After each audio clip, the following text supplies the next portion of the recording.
What's up guys? You're watching part 2 of our How to Build a PC video series. Today, we're gonna put together the parts from our previous video.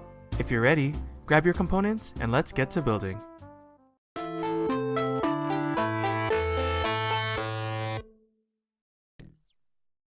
Building a PC is really simple. All I really need is a screwdriver. Of course, a magnetic one will be more helpful in case your screws fall, but a regular screwdriver is fine too. Grabbing some zip ties will help out with cable management, and extra SATA cables will be useful if you have a lot of drives. But for now, we'll just be using the screwdriver. So, let's get right to it. Here are all the parts that we're going to be using for this build. If you want a more detailed breakdown of our choice of components, check out our previous video. To start, we're going to prep the case using our optical drive and storage drives and our power supply.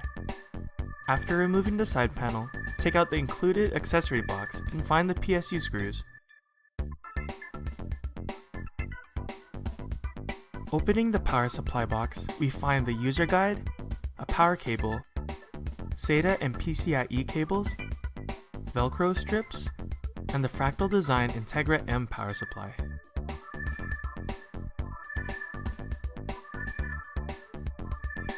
The Define R4 case requires that the power supply be mounted on the bottom. Since we know that the bottom of the case has a dust filter and that the system is going to be off the floor, we're going to put the power supply with the fan side down so that we could draw in fresh, cool air from the outside.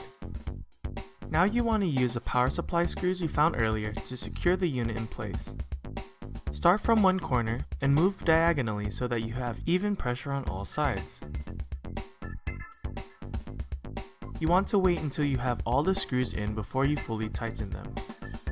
Making sure that the switch is off, we plug in the power supply to a wall socket so that we could use the case to ground ourselves. Next, we're going to install our storage drives.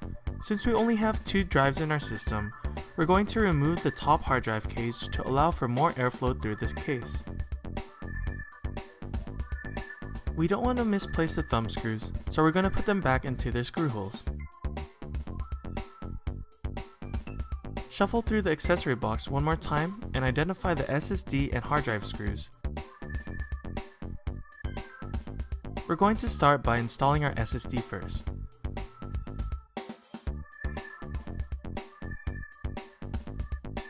Go ahead and remove one of the drive sleds and find the 4 small holes that align with those on the SSD. Make sure to place the SSD with the SATA interface facing towards the back of the sled. After matching the holes, go ahead and use the SSD screws to secure your drive, again using the cross pattern to screw it in. Once you're done with that, pop the sled back in.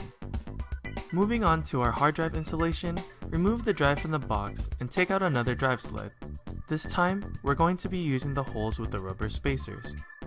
Align the holes so that the SATA interface is towards the back and use the hard drive screws to secure it in place. You have the option of adding another screw, but we opted out of it. With that completed, this is what our drive cage looks like. Next, we have our optical drive. Open the door and remove the top drive bay cover. Align the optical drive with the slot and slide it in so that it's flush with the front panel. Then, use the optical drive screws to secure it in place. Now that our case is all done, let's prep our motherboard. Opening the box, you'll find SATA cables, the motherboard itself, the manual and driver CD, and the I/O shield. Remove the motherboard from the anti-static bag and check if there are any physical defects with your unit. For this, we're going to be using the motherboard box as an anti-static workstation. Grab the CPU box and carefully remove the contents inside. Opening it up, you'll find the Intel stock cooler and the i3-4360. Making sure not to touch the front or back of the CPU is very important because you don't want to transfer any oils from your skin. Hold the CPU on the sides and you'll be fine. For AMD, the pins are on the CPU, but for Intel, the pins are on the motherboard. To figure out the orientation, match the triangle on the corner of your CPU with the corresponding triangle on the motherboard socket.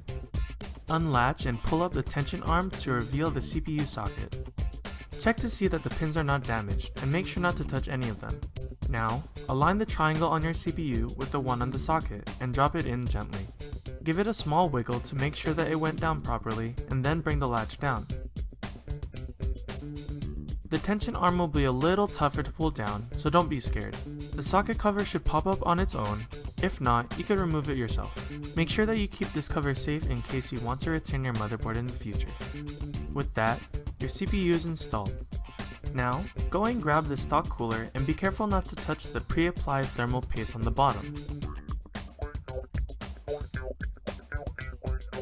Find the 4 holes around the CPU socket, match them with the prongs on your cooler, and then push down the pins so that they lock into the motherboard.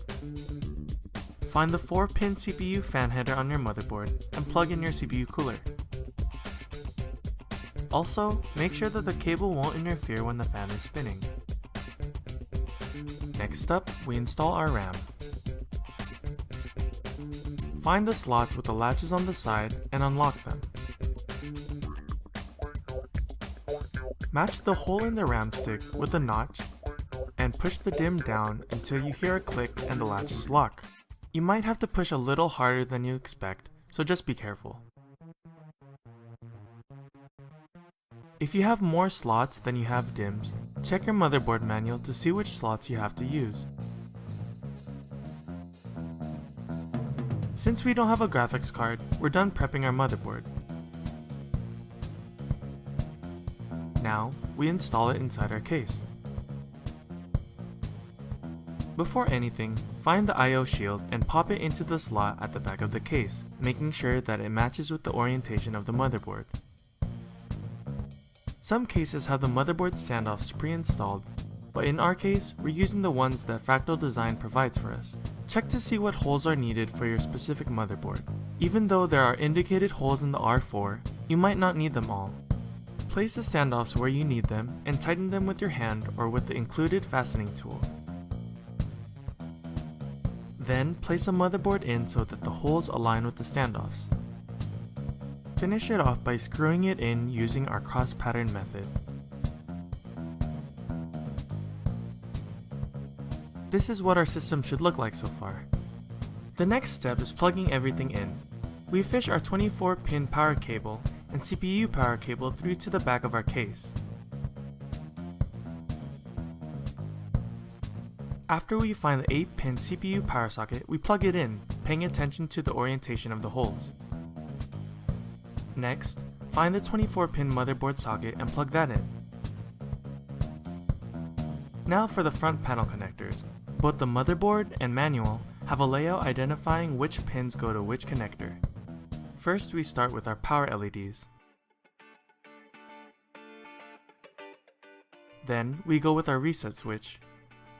If you look on the back, the triangle indicates the positive end.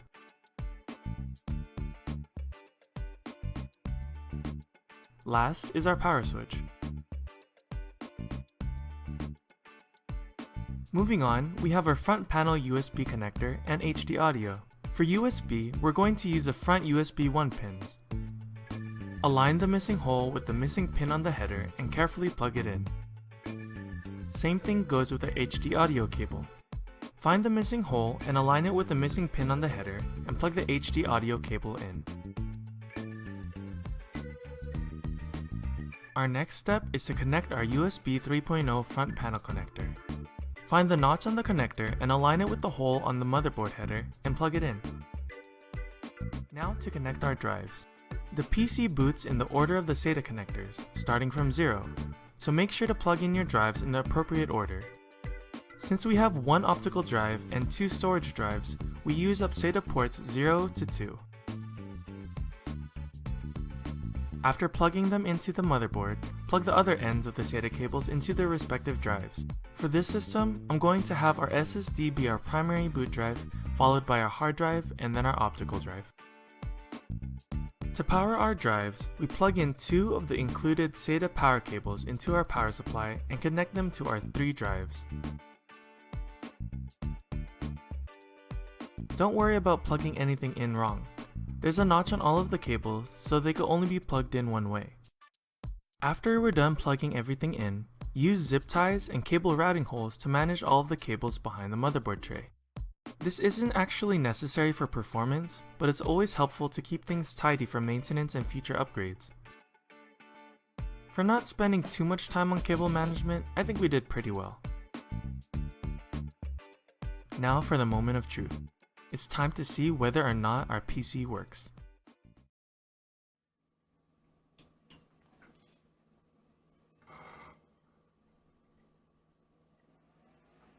Oh, that was a really ugly sound at first.